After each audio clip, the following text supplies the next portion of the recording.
Good day, beautiful people. I'm Miss Nati and welcome to my channel. Today we are going to be making a lemonade cake. If you're new to my channel, please like, comment, and subscribe and tune in for some more.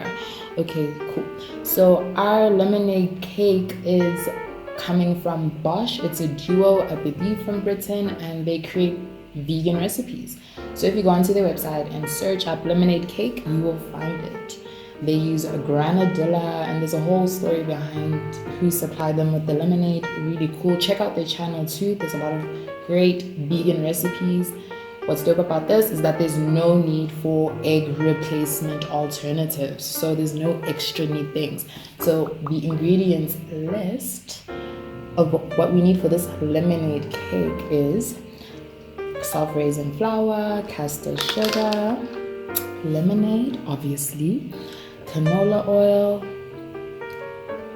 salt, pink Himalayan salt that we use, bicarbonate of soda, vanilla essence, not the extract, the essence, icing sugar for the cream or the butter icing,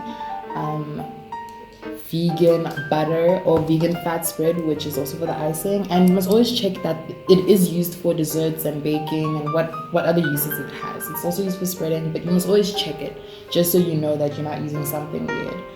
And then we're also using granadilla pulp. They used actual granadilla, but I could only find granadilla pulp right now, so yes.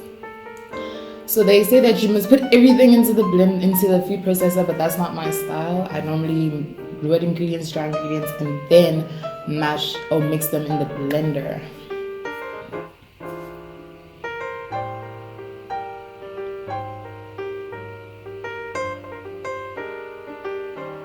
Mix. When you're using like an electric blender like this, please make sure that you get a wooden spoon and you scrape, or any spoon actually, and you scrape the sides to make sure that there are no lumps and there are no sticky bits. You don't want puffs of flour in your bake.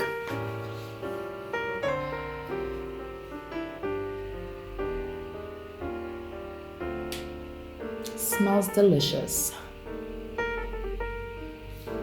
Okay, now in a grease tin or grease oven dish, you just need to pour everything in. Make sure everything spreads around. I mean, don't be afraid if, let's say, you put oil like I did and it kind of rises up. It's just supposed so that nothing sticks. You can also use parchment paper, but I'm not a parchment paper type of person. I can never find it, so I just use oil or butter, or mainly oil actually. And then get all that batter in the cake tin. And then also preheat your oven to about 180 degrees. And the cake is going to be in there for about 40 minutes. The recipe says 40 minutes, but I personally did 35 because I'm that person. Just check that the cake comes out right for you, and then you test it. Remember to poke it with a knife. Make sure it can lift. That's also very important, if it can lift out of the dish. Okay, to make the vegan butter icing, you would obviously use butter, and it smells like butter. I remember feeling like, I was like, oh, it smells like butter. And yes, half a cup of that, and then a cup of icing sugar, and you mix that all up. I try to use a whisk, but little did I know that was not gonna work. So I moved quickly to a wooden spoon.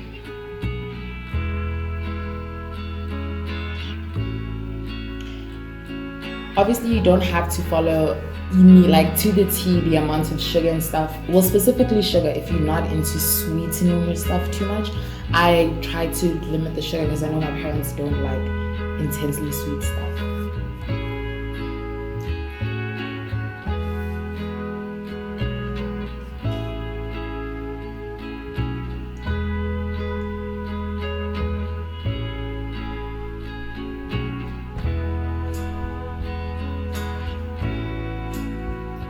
When I was younger, I used to bake so much. It used to be like my favorite thing in the world.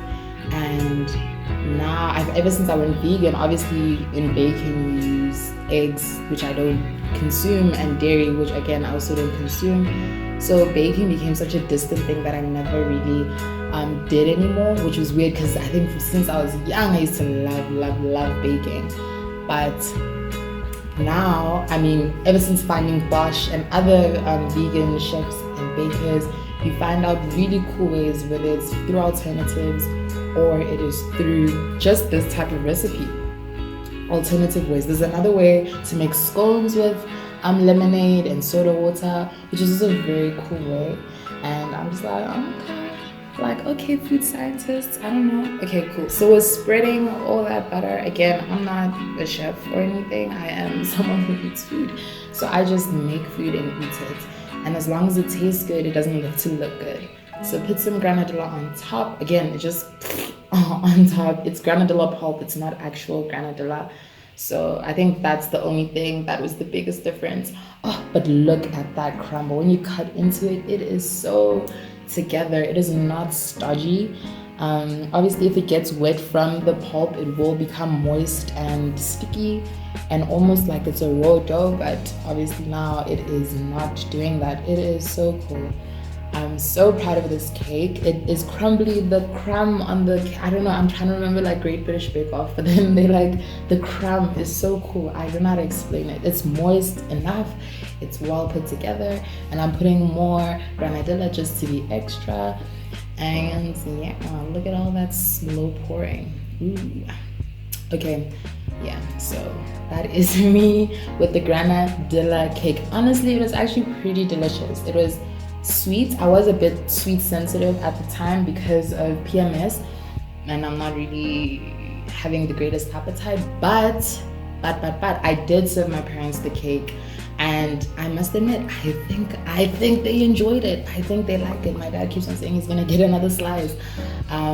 So this is granadilla.